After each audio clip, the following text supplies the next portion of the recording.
So I think now we can go back to item 3, because Robin is here, right? Where'd Robin? Yeah, there she is. Okay.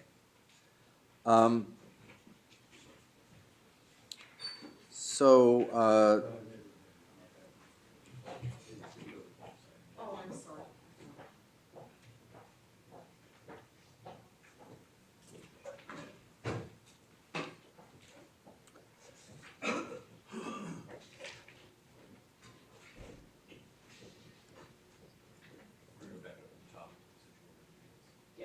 yes. Sorry about that. So this being a consent item, there's not a presentation. I don't know if others have questions. I do have some questions, but let me see if there are other members of the committee first. Okay. So my main question is on ARM 10. So recommendation 4 is that the internal audit program for employers should include an assessment of individual errors from the sample selected and evaluation of the application of known errors to the whole population. And if you look down then in the management response and the update in September, well, for this month, basically the conclusion is that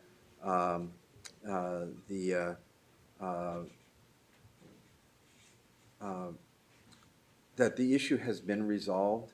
And then it says audit services will continue to alert CalSTRS program areas when individual employer systemic compliance issues are identified through the employer audit process. So what I'm wondering about is that seems to be the first step of sort of instituting and applying what we learn to making sure that we reduce the errors that we're getting from employers, but it doesn't seem to quite go as far as what the recommendation is, which is to not just to alert the system, but to apply the known errors to the. So I'm wondering what are we doing to actually make sure that our systems change so that what we learn from audits reduces future errors?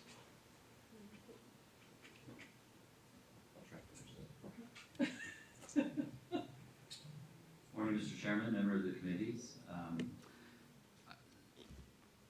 I'd like to just point out briefly under the update under February 2014, I know you're just addressing the most recent September update, but it does indicate that we implemented procedures that expanded our testing to identify these systemic issues, and then we began this last year working with the program areas to implement a way to identify them and to include it in education and training that's provided to our employers. The CRU unit, the compensation review unit that works directly with the employers, are informed of these systemic types of issues. And then in addition to that, we developed what's called an ECAC committee, which is a committee of various areas, including our service retirement areas, our legal and audits, to be able to ensure that each of the issues are identified and addressed within the organization, but then they make sure that it's included in training as well, and that we're trying to perhaps even issue directives to the employers on correct reporting and try to resolve some of these systemic types of issues that are identified. I think that you're right, it's never really fully resolved though. From a audit finding perspective, it's an ongoing program. It'll be an ongoing effort that we'll continue to address and improve upon.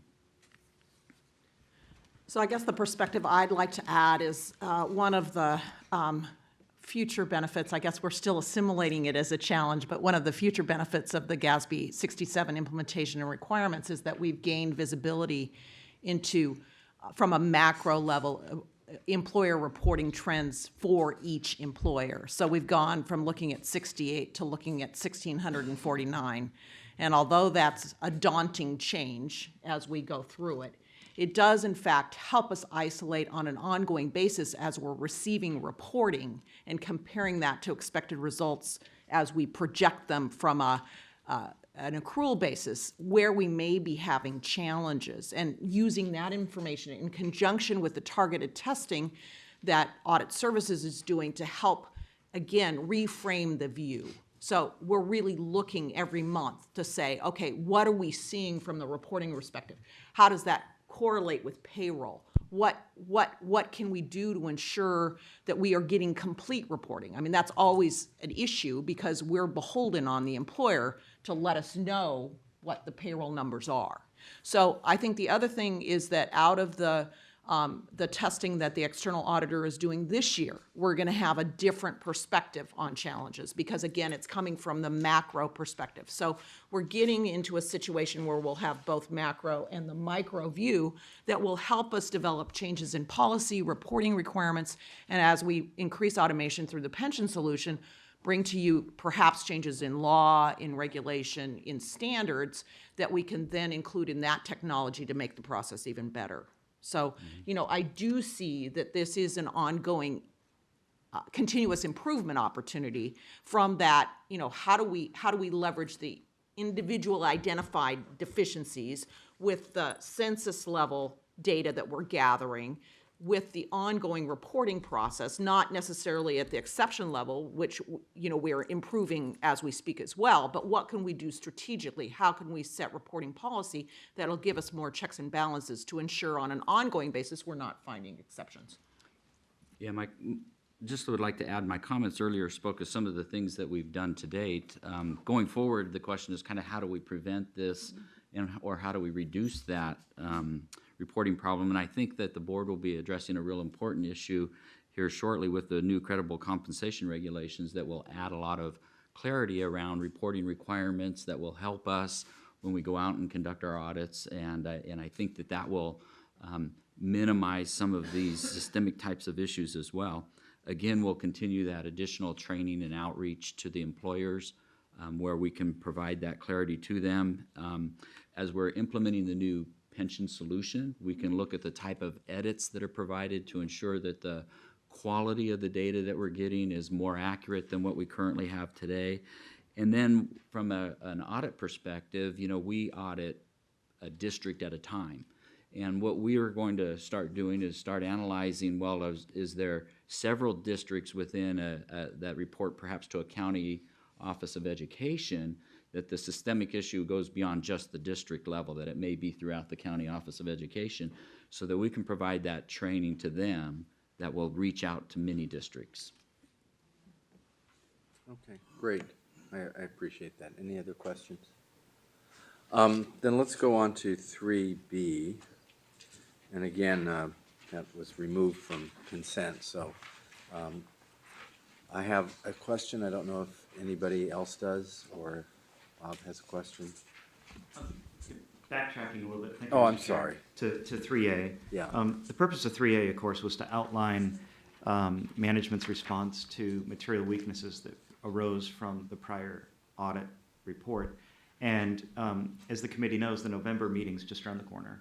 And the auditors, right as we speak, the auditors are gathering evidential data and to formulate their opinions on internal controls and on the financial statements as a whole that will be presented to you in November. And so I think that will be a good opportunity to get an outside view, an external independent view towards the items that are in 3A. So sort of looking through the windshield and seeing what's coming up. Thank you, Mr. Chair. Okay. On 3B, the only question I had was on ARM 20, where it shows the underpayment count and value steadily rising. It's only a 3-year period of time, I know, but the dollar amount is increased by about 50%. There's progress in reducing the overpayment, but the underpayment is going in the wrong direction. Is there any explanation for that? So thank you for the question, and some of this has to do with our presentation style, which I think, based on the question, we'll need to reevaluate. If you look at this as a percentage of our actual benefit disbursement, it's going down. It's essentially flat, but as a percentage of disbursements going out, it actually has gone from 0.17% down to 0.16%. So part of that, like I said, is a lesson in presentation, because we may be creating misinterpretation or misunderstanding of the data by not showing it in the relative perspective to the actual benefits going out. So the change was less than the change in the overall disbursements. And so again, if you look at this from a longer term perspective, we are trending in the right direction in terms of reducing those. I think the same is true of overpayments, but in those situations, some of the variation we're seeing is really event driven. So, we have major events like the data prep project, or like working with Los Angeles Unified School District on their payroll reporting issues that have created, that variable in the trend that we are really things that are driven by activity rather than the long-term trend that we see in the actual process. And I really appreciate the problem in terms of separating overpayments and underpayments that are due to ongoing business practice. How do we finalize a benefit and where does that lie versus how our system treats that information and how we can report more effectively to you. So we'll continue to look at that. Peggy? I would just remind the committee that we pay an estimated benefit, and we do that with the express purpose of getting benefits into the members' hands as quickly as possible so as to avoid any income stream disruption, which means that if a member retires in the middle of June at the end of their school year, we will not receive final reporting on that member from the employer until probably 45 days later. And it may be even after that we get continued adjustments and sick leave reports from the employer in order to make adjustments to the benefit. When that happens, it almost always results in the identification of an underpayment to the member. We paid the member correctly based on the information that was in the system at the time the distribution was made. Subsequent reporting gave us additional information, and we recalculated the benefit based on that additional reporting. And it often involves an underpayment to the member because we're adding additional service credit for sick leave, or we're adding additional compensation that was awarded after the fact or reported after the fact. So our process, and that's what Robin was referring to in terms of normal course of business, our business process actually engenders a combination of over and under payments. That benefit true-up process could result in overpayments to the member if new reporting lines come in that make an adjustment to the member's benefit and reduce it. So during that initial 4 to 6 month period, we're really in a member benefit stabilization period, but all of those are being tracked and recorded, and that's why you see in the pie chart that's in your materials that big section that talks about really normal course of business adjustments. So I want to make it clear that I don't see that as a sign for alarm. Having said that, we are looking at some process changes internal to the organization so as to minimize the number of adjustments that employers make post benefit effective date and at completing the employer portion of reporting for us on a timelier basis, so that we're not making adjustments later in the member's career, which then, or in the member's retirement, which then results in a more sizable lump sum underpayment or overpayment to be collected, but probably has a small impact on the actual monthly benefit that's being paid to the member. Did all that make sense? No, it does make sense, and I think it's in some ways a normal adjustment because we haven't learned about what the final compensation was when we start to pay benefits. It suggests to me that's not an underpayment or an overpayment. That's a correct payment based on the data that's available then, and then you make an adjustment, which, I mean, when I think of an underpayment or an overpayment, it's a mistake that needs to be corrected. This isn't a mistake. So, I think I appreciate the pie chart that seems to try to separate those out. But I think it would seem to me the purpose here is to identify where we're doing something that needs correction, as opposed to where we're doing something right, and then we get new data, and then we have to make an adjustment. Bob. Thank you, Mr. Chair. So just to make clear why the board gets this report, there's a lot of stuff that's brought to you. For example, the cybersecurity was brought because you asked for it, because you thought it was important. That's not necessarily the case with this report. This report is brought to you because it has to be. There's an educational code that requires it. So it's not that a problem bubbled up and, right, the board said, oh, I have to look at this. This is required.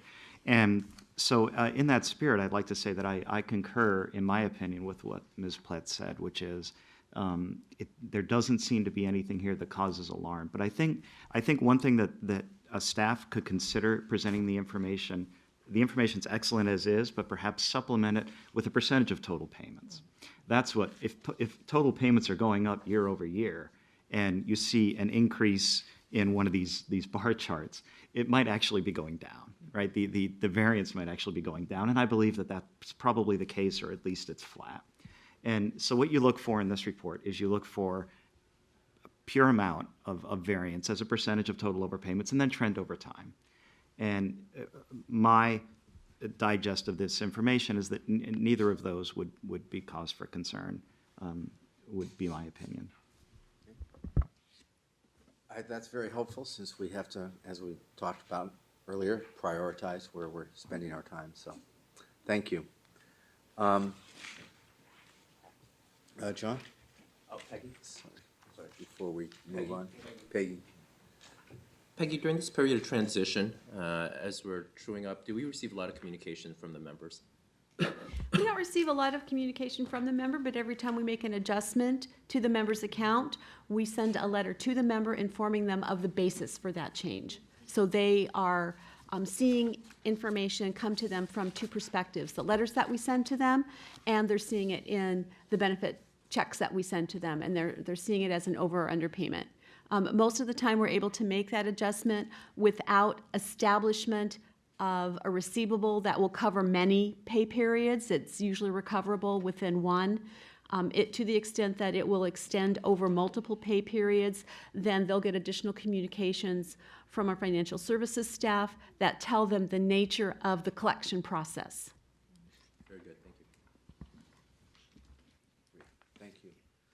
So let's move on to item 5, the fiscal years 2012 to 14 audit plan, audit results for 13-14. Larry? Good morning, thank you. This item presents the results of our fiscal year 13-14 activity for audit services, and in accordance with our professional auditing standards as well as our audit services charter. It provides the Audit and Risk Committee the opportunity for oversight of the work of audit services, and we've included several attachments here. The first one, attachment number 1, provides the ARM Committee oversight of all of the activity of what we had originally planned to do and what we successfully accomplished during the year.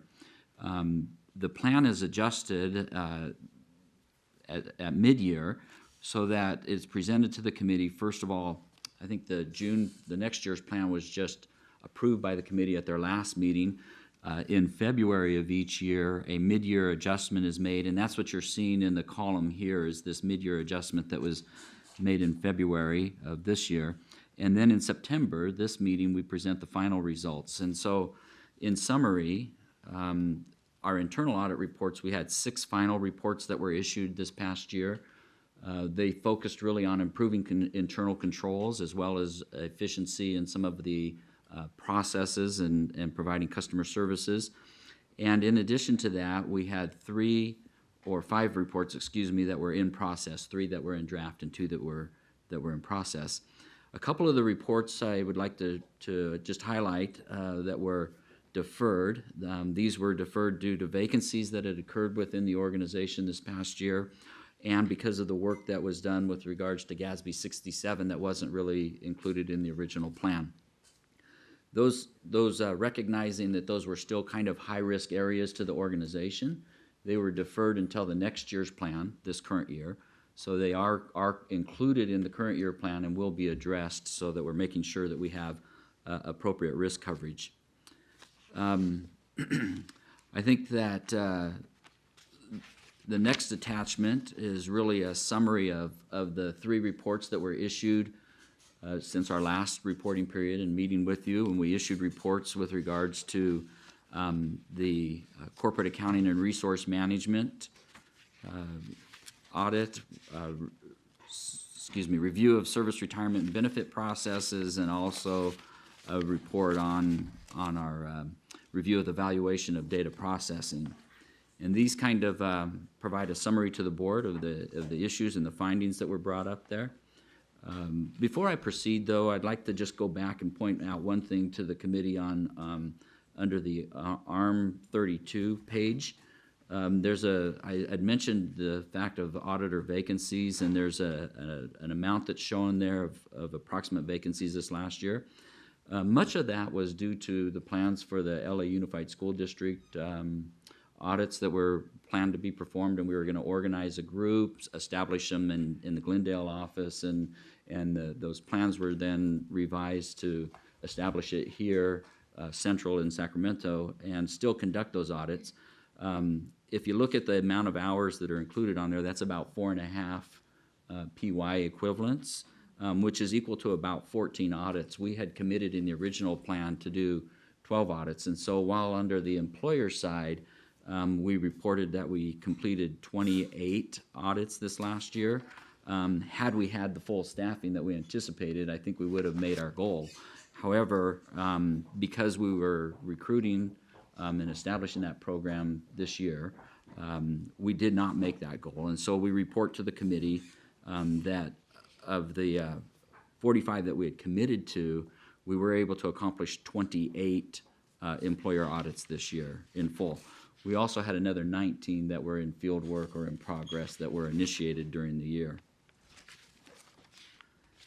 At this point, I'd like to just pause for a moment and ask the committee if they had any questions on these attachments so far. So the fact that we have 28 completed, how much of that is that's just all due to the inability to recruit, not related to the GASB 67 sort of making staff available for that effort? Yeah, I think it's a combination of both of those. You know, the fact that GASB 67 wasn't in the original plan, we did have to allocate some resources. We completed actually 16 GASB 67 audits during the prior fiscal year. In addition to that, then we had the vacancies that we were recruiting for. Some of that was turnover, but the largest percentage of that was actually new positions that were allocated recently to audit services that we were trying to recruit for, and we were successful now in fulfilling those recruitments, but that was the largest impact. Okay, thank you. Okay, I'd like to just add some additional information and some clarity on the ARM Committee, page 37, report with regards to review of service retirement and benefit processes, and specifically we have performed some subsequent work on this with regards to audit follow-up, and near the audit results under finding number 1 here, when you read that, it appears as if there has been no work performed with regards to these processing of these recalculations of the retirements for those people who fall under this Assembly Bill change that occurred, and it looks as if there was no work performed from 2008 till about 2012. And based on some follow-up work that we've done, we were able to confirm that while there was some ongoing work that was occurring that during that time frame, the reader may conclude that there wasn't, but I just wanted to clarify that there actually was some 1,300 or so cases that were completed during that time frame of 2007 to 2010, and some additional system enhancements that occurred in 2010. But I also would like to point out that, you know, the program area recognized that the backlog still exists, that they've, as they indicated in their response here, I think the important part is that management did complete updating their procedures. They've implemented new system enhancements, and they've reallocated and prioritized additional resources to this activity to address the backlog that we cite in the report here. So I just wanted to provide a little bit of clarity to the committee with regards to that particular report that was issued. We will continue our follow-up efforts and working with the program areas and provide additional reports to the committee on the ongoing status of the resolution of these findings. The next attachment really is our audit follow-up efforts, and what this is a program that we have in place. Audit Services provides regular follow-up activity of reports that were issued. These are the reports that have outstanding findings of items or findings that are under 1 year old, and also those that are over 1 year old. We continue to continually work with management in the resolution of the findings and continually report that to the board as well. Finally, in the last attachments really focuses on our employer audits, which I know is a high risk and important activity. It shows that we have identified the areas of types of findings that we've identified are really across the top here, and then our focus on these 28 reports, the level of recovery that was received from the organization, and the types of issues that we face. So finally, I'd just like to again acknowledge that our GASB 67 efforts that were done, I think staff did really well in this area. In spite of that, we were able to complete these employer audits and continue to make progress. Any questions, Bob? Do you have comments? Thank you, Mr. Chair. So with respect to ARM 45 to 49, this is where the follow-up, and thank you for providing those to the board. There are a conclusion at the end of some of these where it says management considers the finding to be resolved, for example, for number 1 and number 2 and various of the others, and some to be partially. Do you concur with those management's opinion? Yes, I'd like to just point out that while management provides their input, Audit Services also provides an evaluation of management's response, and we include that in here, and so we would concur with those. Yes, findings are resolved. Just had to ask. And with respect to, since it's been brought up, I'll beat the dead horse, which is with respect to the number of audits for the school districts. It's well known to everyone that the school districts are a vital part of the audit plan and a very important part of the CalSTRS organization. And audits play a very significant role, I think multidimensional role. They can be very helpful in assisting a school district in meeting their obligations, in making sure that the data is accurate. I view audits as a beautiful thing. I'm an auditor, but they play so many important and vital roles for the organization as well as for the organizations that are audited. It may not feel that way, but it really does. And given that, the number of audits is not where, in my opinion, the organization should be right now. And things always seem to crop up, I guess is the point I'm trying to make. Things, either a new GASB comes up, or it's difficult hiring someone, or just things seem to get in the way, and things seem to get in the way a lot. And so I think it might be worthwhile thinking, and it's actually, we were going to have a discussion this afternoon. I was going to meet with the chief auditor, and we were just going to have a chat, and that was one of the things that I was going to bring up, is to think about ways in which that number can be increased, and in ways in dealing with the unexpected things that arise, that it seems like the unexpected things permanently arise. Maybe there are efficiencies with respect to the type of audit that can be done, or the sort of how much goes into each audit. Does it have to be a full-blown audit, or can you focus on the higher risk things and expand the scope? There's lots of things to think about, but I think the board should be aware that at least in my opinion, the number of audits that are completed is not consistent with a rigorous risk management program. Not because of the money not being collected. I think that's of course an issue, but it's really important for the school districts to receive the benefit of those audits. I know that sounds crazy, but I really believe in that. And I think a vigorous audit program that reaches out to a larger amount of the districts would be good for everyone. Thank you, Mr. Chair. John? So, Bob, is it a design issue? Is it a resource issue? Is it a process issue? What do we need to look at? Yes. It's all of them? I don't know. We need to look at all. And that's one of the things that I was hoping I could discuss with this afternoon. Grant? Thanks. And not to make light of the concerns you raised, but if you look at it at a percentage basis, 28, 45 are about the same. But this is, I agree, it's a perennial concern we've had.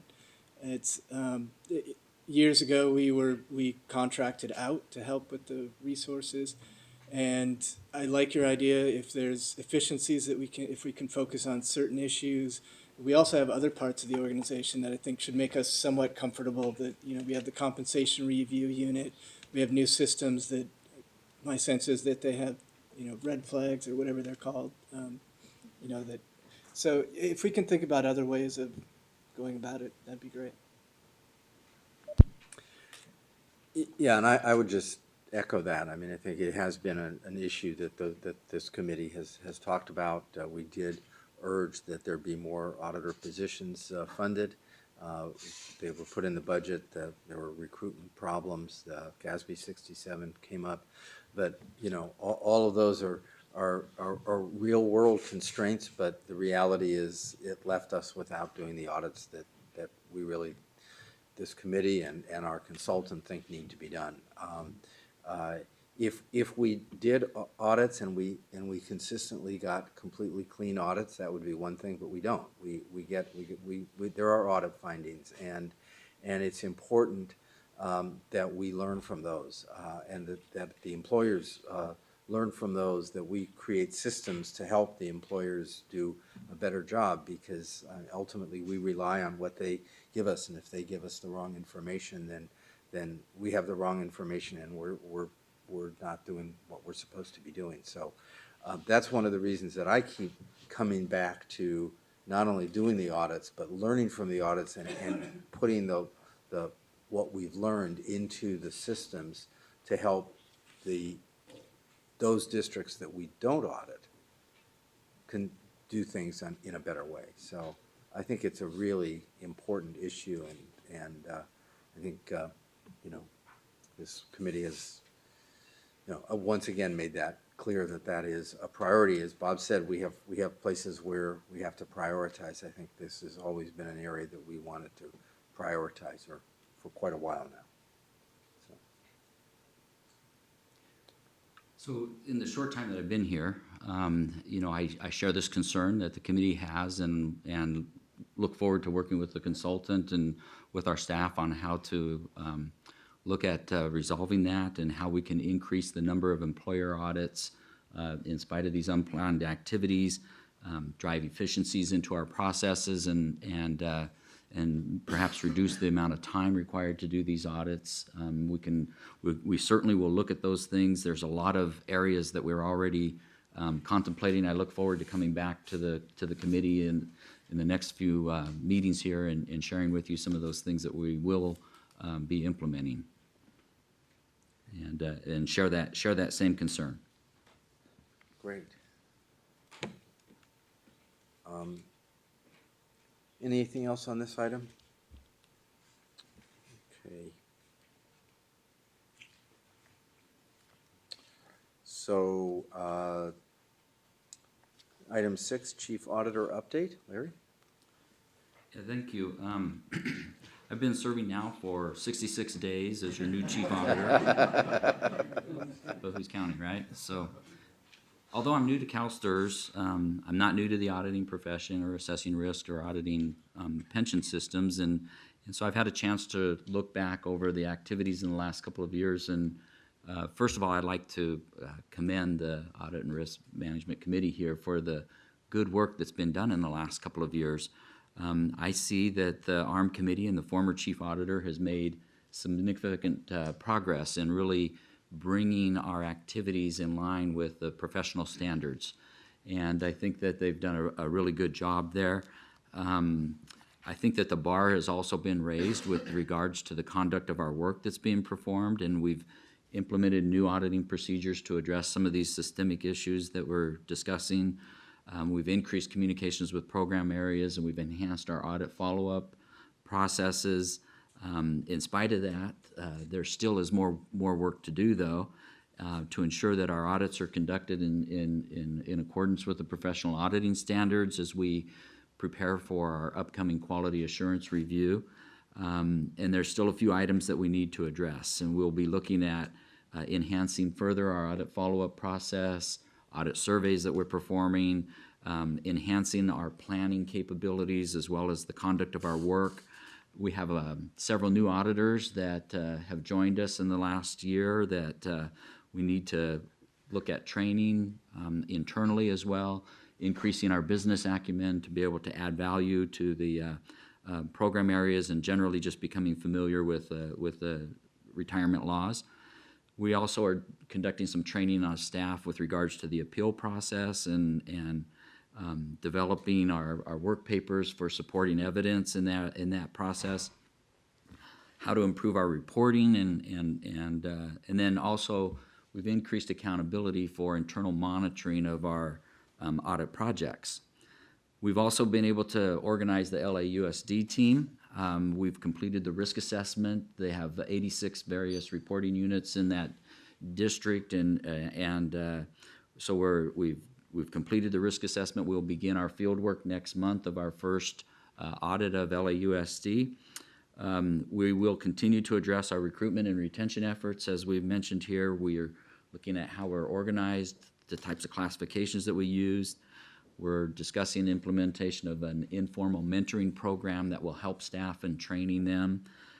We've increased our recognition and also developed some team building efforts within the audits to audit services to kind of address some of those retention efforts in order to retain our staff and help them grow and develop. And then finally, I wanted to provide you with an update on the financial audit. As you know, the financial statement audit is underway right now. The financial statement auditor, Crow, reports that the field work is on track, that they're obtaining the information that they need from the business program areas in order to conduct their work and access to systems and information. The GASB 67 audits are fully complete. While I mentioned that we did 16 in the prior fiscal year, in total we did 100 of these audits, and I think it's kudos to our audit services staff to do those 100 audits within 8 weeks. Now, these are different types of audits than what we do for the payroll reporting. It's focused on the member census data, and so I want to point out that these are very different types of audits, and then also just to let the committee know, heads up, that Crow will be reporting the results of their work to the ARM committee at our November meeting and share with you, as you pointed out earlier, the resolution of those outstanding issues as well as any new concerns that they may have identified. And that'll be coming up at our November meeting. And so with that, I'm happy to answer any questions that you might have. I don't see any questions, but thank you and welcome. We are very thrilled to have you here, and we look forward to moving forward in the objectives of this committee and audit services. And thank you for your work on these 66 days, and we hope you'll be here for a lot more. I'm thrilled to be part of the team and look forward to working with the committee. Great, thank you. Okay, so I think it's now review of information requests. Did we have any? I don't think so. Okay, good. And then the draft agenda for the next meeting is an information item. Anybody have any questions, comments on that? Brian? As a follow-up to the cybersecurity Yes. presentation, we can certainly discuss offline, but I'd like to see where you want to put the closed session presentation on your calendar. Maybe February, but I wanted to know at this point whether you wanted us to try to put something together for November. Well, I think where we came out was we also wanted to discuss whether that was going to be an ARM committee responsibility, because right now it's a full board responsibility. So I think that's something that maybe we will talk about at the board meeting this afternoon, Okay, and then make a decision okay, from there. thank you. Great, thank you. Paul, can I ask? Yes, John. sorry. When we bring that back up, the presenters also made reference to social engineering and people's behavior. So if we could get a little more elaboration on that. Absolutely. Okay, so opportunity for statements from the public. I see somebody standing at the microphone. Good morning, Maggie Ellis, Chair of CTA Retirement Committee. First, I want to say that the work of the Audits and Risk Management Committee is critical, because we see that as some of the foundations of how our districts learn to report better. It's service to the system and keeping us whole, as well as to our members to make sure they're getting the proper payment in their retirement. As a local president and having to deal with some of the new changes going on as a result of the unfunded liability plan and new regulations that are coming, I just want to emphasize, and Paul, I want to really thank you for saying that audits are a place to learn from. It's not about the stick over the head. It's how do we get better at what we're doing. And through a lot of our joint meetings and collaboration, we learn how different districts work. Some work better than others. Some are dealing with antiquated systems. They're going to struggle with some of the changes that are happening right now. Just like when the unfunded plan came forward, CalSTRS asked that we have one rate for everybody because your system can't handle the multiple rates. Well, I have a feeling we're going to find some of that issue happening at district offices where our systems aren't going to really flow very smoothly. So I think the more communication that you can do, which I know you already do a great job, the more communication with everyone, including the associations, we can maybe start to deal with those problems before they arise. And I'm going to advocate, I still want a CalSTRS university in which you have a credential program for the people who report to CalSTRS, an ongoing continuing education program as things go and people change and positions are newly created and filled. But thank you for all your work, and we've got a lot of work to do together as coming years come up. Thank you. Thank you, Maggie. I appreciate that input. I think there's a consistent message here. So, great. I think that's it then. With that, we're adjourned. Thank you.